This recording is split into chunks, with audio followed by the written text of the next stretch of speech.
to the W Media Podcast, your one-stop destination for expert opinions and insights from the movers and shakers and everyone that matters in the global cloud and data center industry. Hello, namaste, salam. I'm Deborah Gray, and I serve as the editor-in-chief here at W Media. If you're a cloud and data center industry watcher, you have probably heard about W Media's Cloud and Data Center Conventions.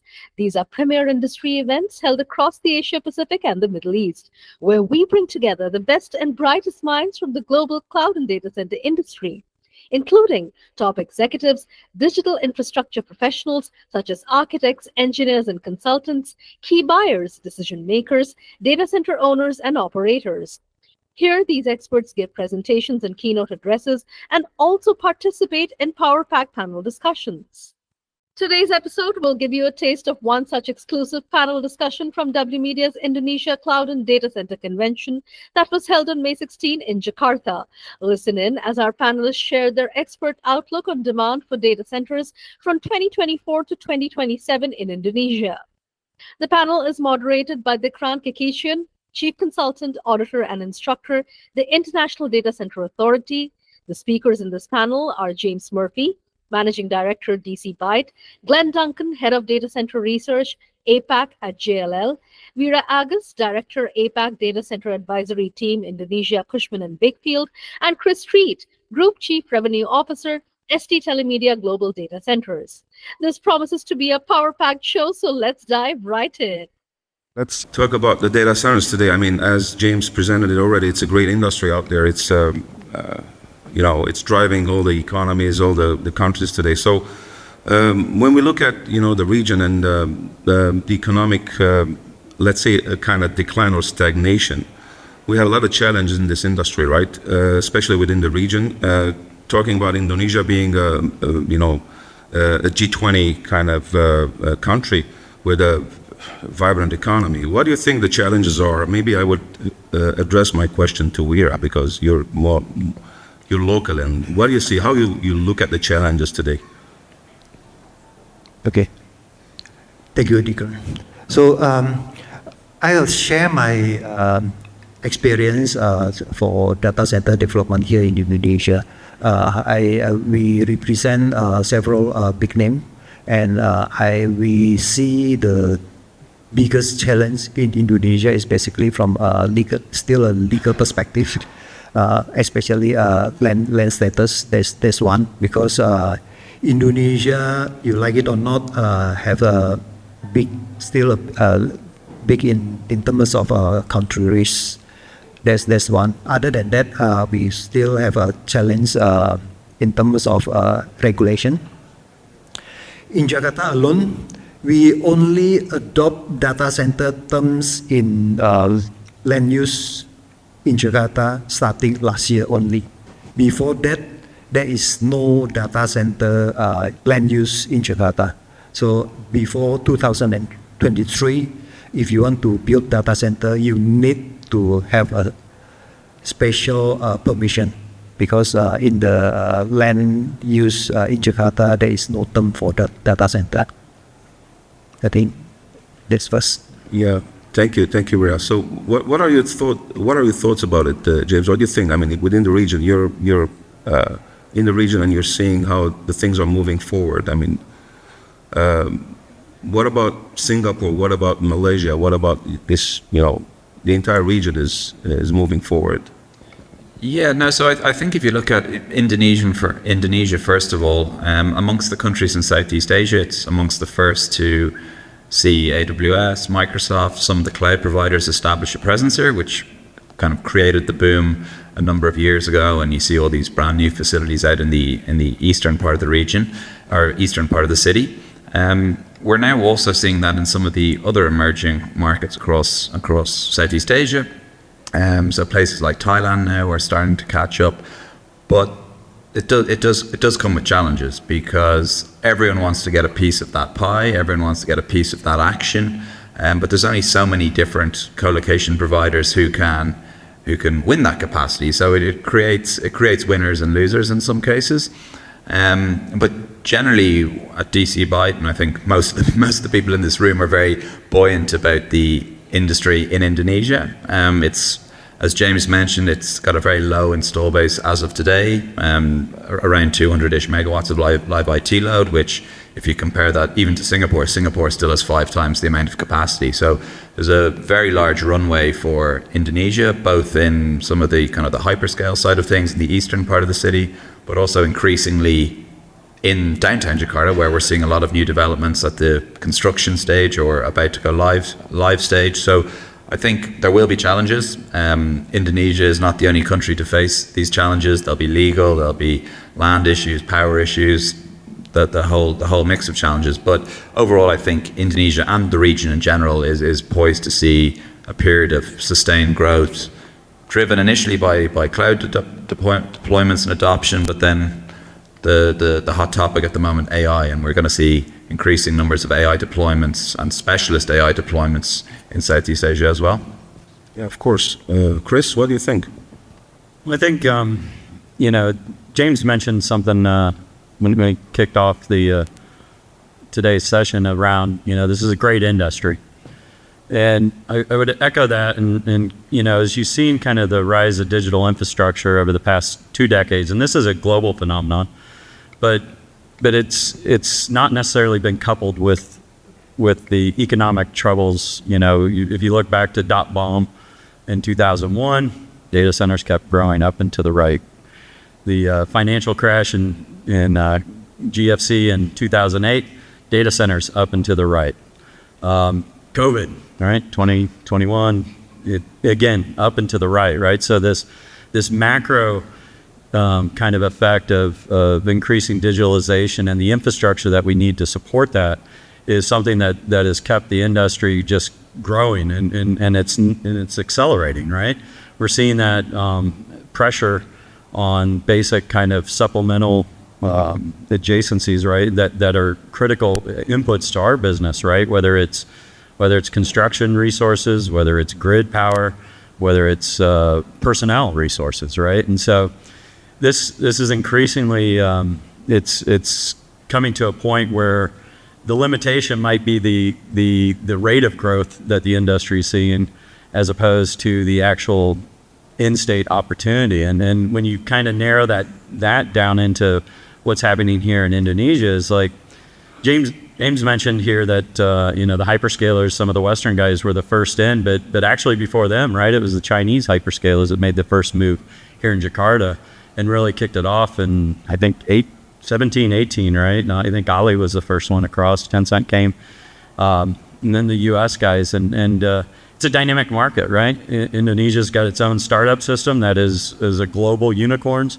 You've got conglomerates that have heavy IT use, and you got a government that supports the digitalization. So overall, it's a great kind of positive environment for the industry. And so it continues to move forward. Absolutely. And what do you think, Glenn? I think the future, the data center future of Indonesia is bright. Just echoing some of the things the other guys said. So if you look at Indonesia's capacity to Singapore, so it's about 1/5. So there's obviously a lot of room for growth. Very, very large population, highly digitized population, a lot of mobile devices. I think what I've been seeing, I've spent a lot of time in Indonesia, and what surprises me is the degree that pretty well everybody in the economy is using their mobile devices to get around perhaps some of the weaknesses in the existing infrastructure, like the traffic sort of comes to mind, so folks using, ride-hailing applications to get around point to point seamlessly through, difficult traffic, using food applications to get, food delivered or products delivered, to get around, that's the infrastructure sort of problems that are sort of being worked on, but are not quite there yet. So I think the future is very, very bright for Indonesia. Awesome. If we talk about the technologies today, like 10, 15 years ago, when we wanted to design a data center, our design kind of rack density was like 5 and 10 kilowatts. Today, we're talking about 120 and 150 kilowatts per rack. And that's going to be really challenging from the cooling perspective, power perspective, etc. Especially with the AI that is really power thirsty. What do you think? I mean, with all this that are really, coming up, what are your thoughts about it? How we will tackle all this from the Indonesian market perspective? Like, if the new data centers that will be constructed within the next 10 years, how you look at it? Okay, so for Indonesia, we are lucky in terms of that PLN have a long-term plan that and it's good as but today we still have a lot of power supply, especially in Indonesia, in Jakarta. The other issue is connectivity, but the power supply is there. Unlike country outside of Indonesia, for instance, in Malaysia, you cannot buy a piece of land and then expect a connectivity of the power. But yeah, here power is there. But yeah, we are still looking for other diverse power other than the traditional fossil power. Of course. Need to add anything, James? Yeah, I think Indonesia is in a good place to capture some of this AI demand. As Warren said, the power is there is power, whereas obviously some of the markets across the region are constrained for various reasons. One of the things which Indonesia or Jakarta has is land. So some of the industrial parks where a lot of the data centers have already deployed, they're kind of perfect. They're perfect for data centers. They've got ample power. They've got fiber. They've got water. They've got all of the kind of related services that you need for a successful data center. There's not actually too many markets across APAC which has all of these elements in place. So I think if the connectivity piece can get solved, if they can kind of ensure the stability of the grid to deliver the power which is there, then I think that we could see some of these AI factories, to use the new term, pop up there. Like, I think the elements are in place. Of course, there will be challenges, and it's not going to be easy, but similar challenges exist in pretty much all the markets across the region. So Indonesia could be primed to win some of that demand.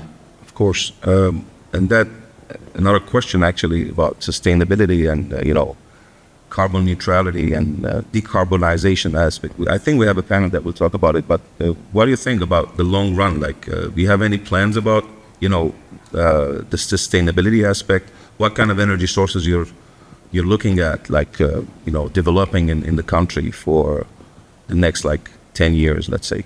Okay, so as you know, power supply in Indonesia is coming from PLN. It is a state-owned enterprise. But other than that, we also have several private suppliers, but it is very, very small. For PLN, we have 10 years planning. And unfortunately, in that 10 years, as per now, there is no nuclear power yet in PLN. But I understand probably in the US, you are looking for nuclear. Here, we're still looking for other alternative power, mostly hydro and also solar panel. Awesome. And I don't know if you guys are seeing the hurdles in the country. What do you think the hurdles are today? Mostly infrastructure related, power related, the scarcity of human beings, personnel that we talked about it. That's what we're seeing everywhere, actually. From that standpoint, what are your thoughts about, the actual hurdles in the country, Glenn? I think in Indonesia, they're similar to rest of APAC. So yeah, certainly the skill shortage is an impact here. I actually just want to go back to your question around power, because it is quite controversial. And Warren spoke about nuclear, and that surprisingly is something that's starting to be on the table now. Quite controversial, but certainly very, very seriously talked about amongst architects and engineers in industry.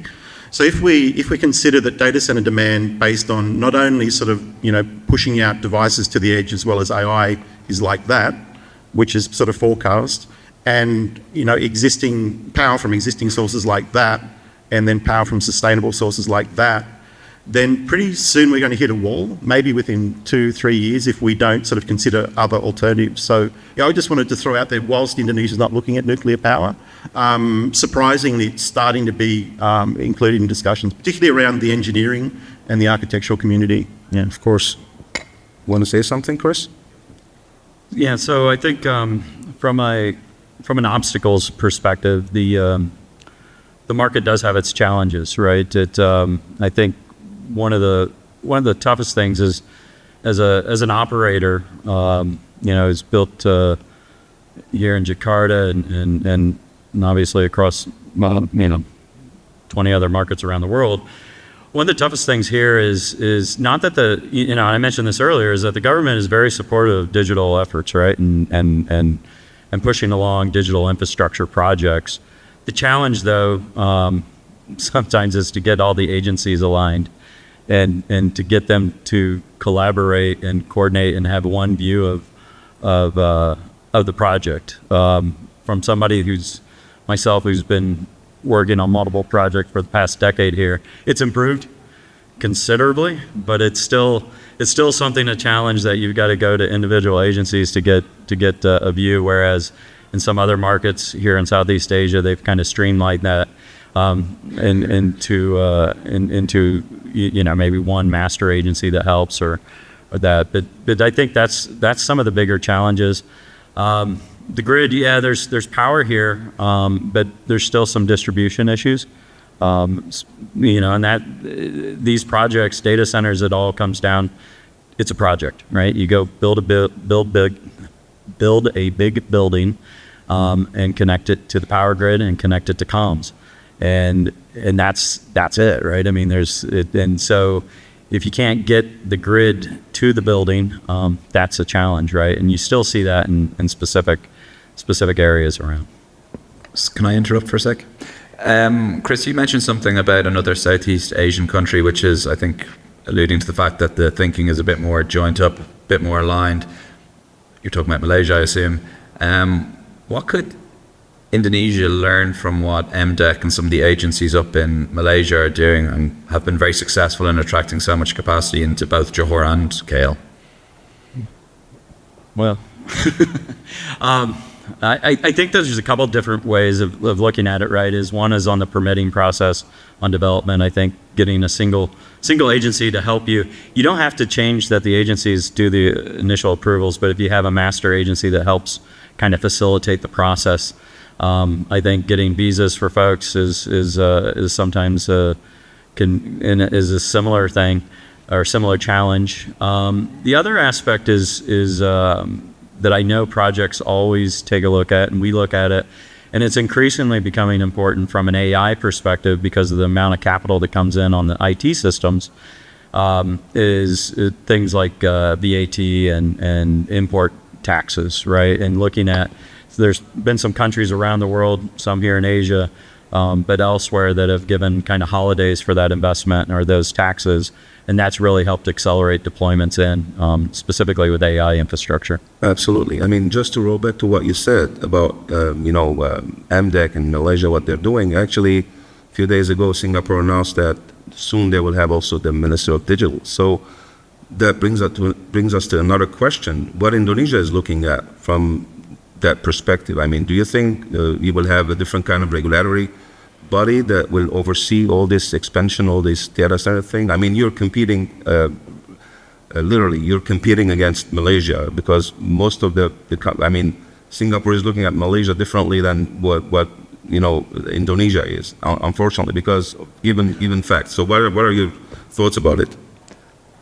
Yes, unfortunately, data center is under a gray area within the ministry. We understand Malaysia has a ministry handling digital. Here, Indonesia, we don't have a digital ministry yet, but we have a ministry so-called creative, but that is with the tourism.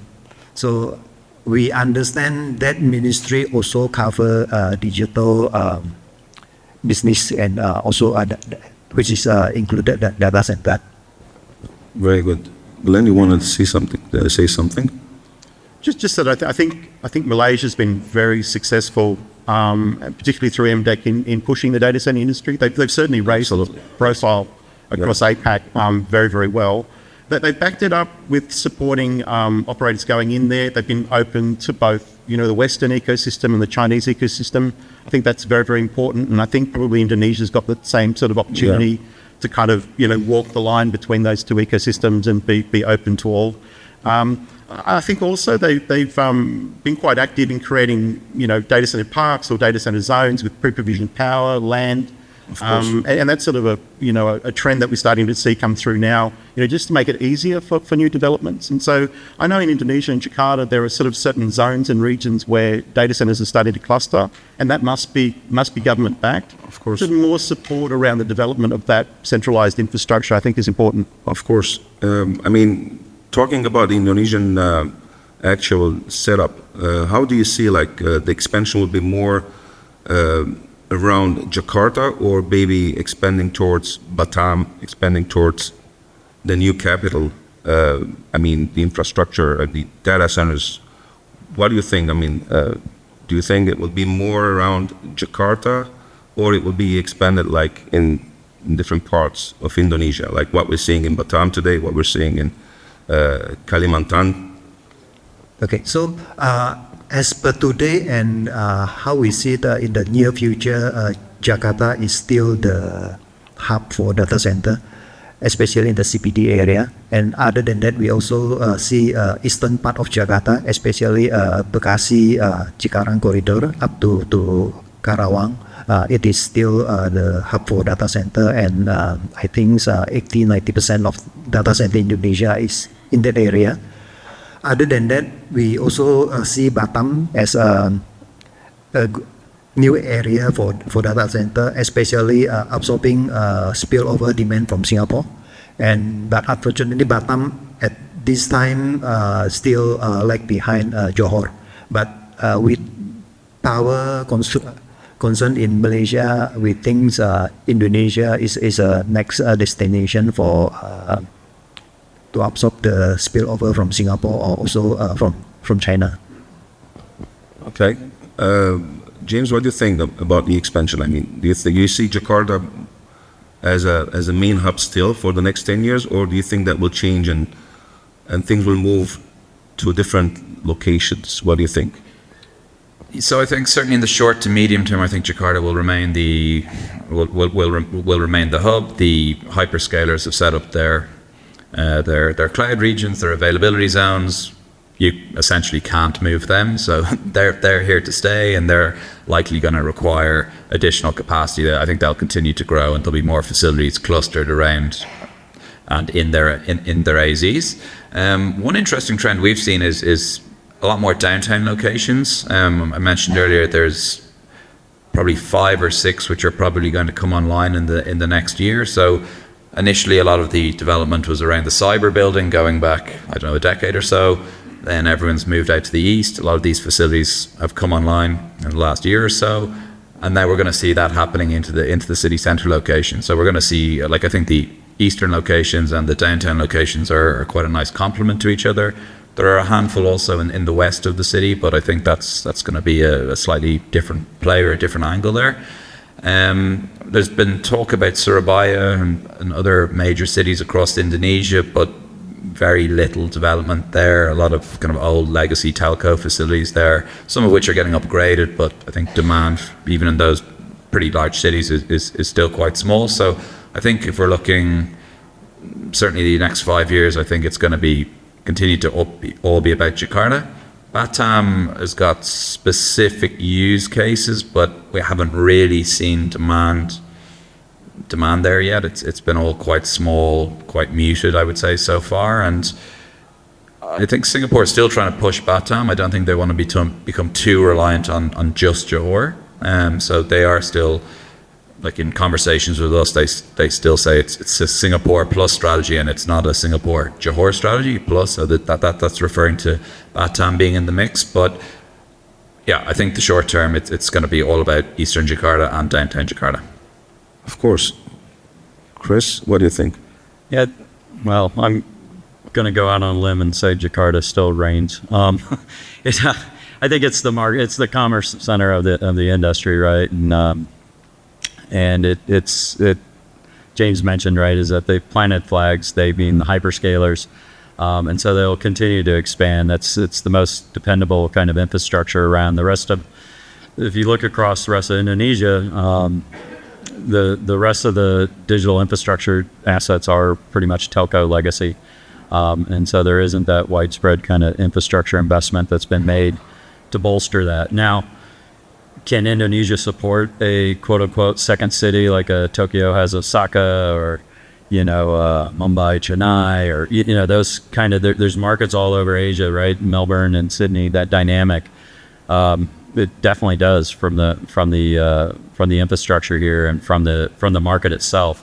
I think customers, that we speak to on a very regular basis have put out kind of initial inquiries. They've looked at 𝐠𝐫𝐸 as Eastern Java Island, right? Is the counterbalance the Jakarta. And there's some nice subsea capacity that comes into that area, but I think for foreseeable future, it's going to be investment in Jakarta. Absolutely. So to wrap it up, guys, we still have 5 minutes. So with the AI coming our way, it's really big. I mean, AI, quantum computing, maybe that's a little bit down the road, but AI is no way we're going to escape from AI. So,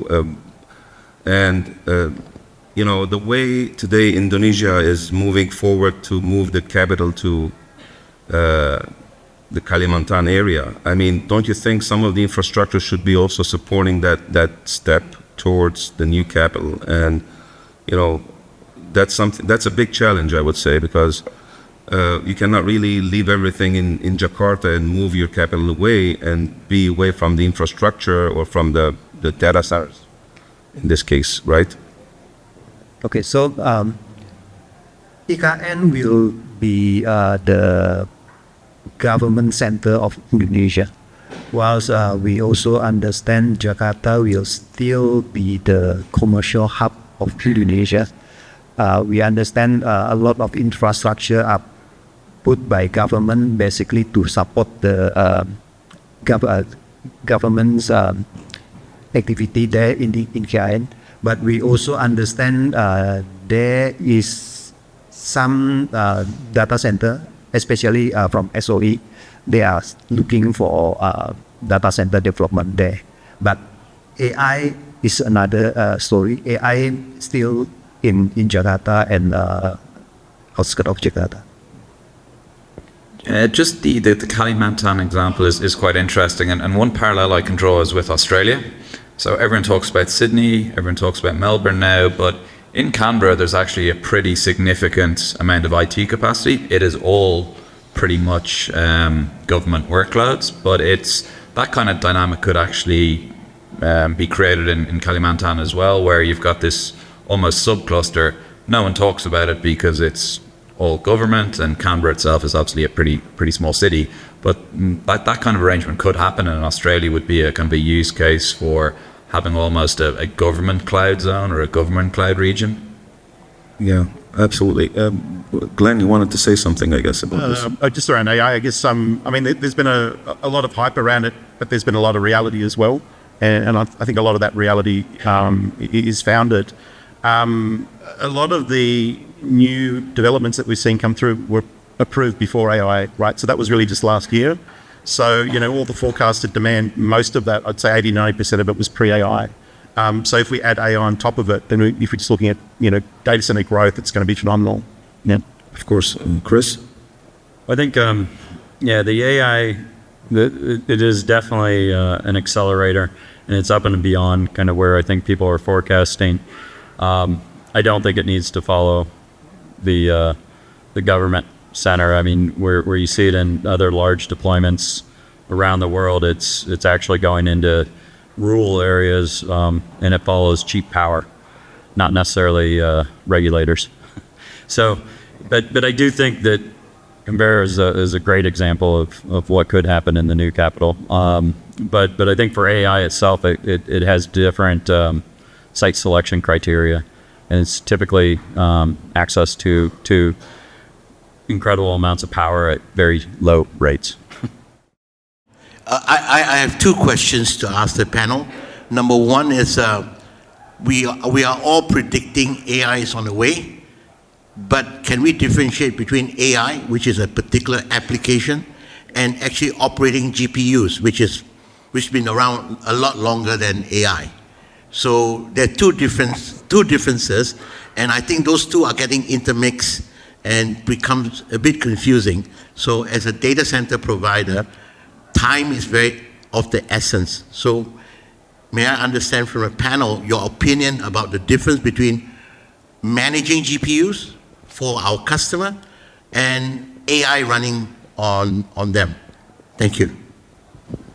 I can take a shot. So as a service provider, I think, GPUs, Kevin, to your point, has been around, 10 plus years. You can walk through facilities. I mean, I walked through our facility in Ho Chi Minh 3 weeks ago, and, the nice little gold servers from NVIDIA are there, and they've been pumping out, bits for 5-10 years. And so the GPUs are there, but AI as a service is a different, the workloads are quite different, and what you're seeing is that kind of transition into and impact how you actually physically develop and design these facilities. And AI facility is very different from a legacy cloud, and definitely from an enterprise. It translates into structural elements in terms of size of data halls, not just rack density. Rack density is one aspect, right? The roadmap for like the Blackwell to 120 kilowatts per rack that NVIDIA threw out there in March. That's one thing, but it's actually one of the bigger impacts into what we're seeing from a design. In addition to that rack density and trying to cool it is the network limitations, right, on the InfiniBand and the limitations. And so you're having to have much larger data halls because of the limitations on the speed. And so that design element kind of translates into it. And that workload then, like how the application owners are using that is changing. And AI isn't coming, everybody, it's here. It's here in Indonesia. It's been here in Indonesia. It's in Singapore. It's in Malaysia. It's in the U.S. It's in Europe. It's not coming. It's here. And all the hyperscalers are redesigning their facilities, their roadmaps. I mean, it's happening. And Jakarta is in the throes of it right now, actually. Thank you very much, guys, and it was a pleasure. And that's a wrap. We will continue to bring you many more such panel discussions from our upcoming cloud and data center conventions. Come join us in Taiwan on June 20 and Philippines on July 4. Also, don't miss out on our most exciting event yet, the 𝐶𝐤𝐿 Week, where W Media celebrates the cloud and data center ecosystem in Singapore, Johor, and Riau Islands with seminars, networking events, and even a friendly round or two of golf. Please visit w.media for more information on our exciting lineup of conferences and conventions. We will be back in 2 weeks with yet another exciting episode of W Media Podcast. Thank you for your time. I'm Deborah Gray. Bye for now.